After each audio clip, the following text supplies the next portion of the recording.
गठबंधन सरकार का क्या अर्थ है?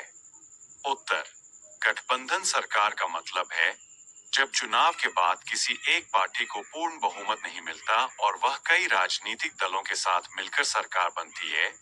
गठबंधन सरकार संसदीय सरकार को कैबिनेट होती है। गठबंधन सरकारों के बारे में ये बातें जाने। एक गठबंधन सरकार तब बनती है जब कोई दल अपने दम पर संसद में बहुमत हासिल नहीं कर सकता है। दो गठबंधन सरकारों में किसी भी एक दल का प्रभुत्व कम रहता है। तीन गठबंधन सरकारों में सदस्यों को राष्ट्र के सर्वोत्तम हितों को ध्यान में रखते हुए नीतिगत प्राथमिकताओं और मंत्री स्तरीय नियुक्तियों पर सहमति बनानी होती है। चार गठबंधन सरकार राष्ट्रीय संकट के समय भी बनाई जा सकती है, जैसे युद्ध या आर्थिक संकट के दौरान। पांच गठबंधन सरकारी अस्थायी या सुविधा अनुसार भी हो सकती है।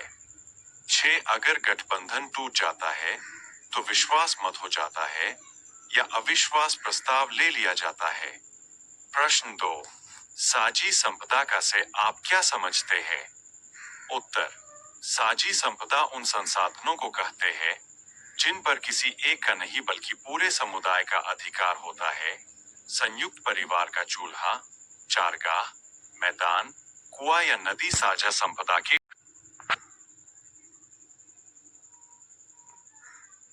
उदाहरण हैं।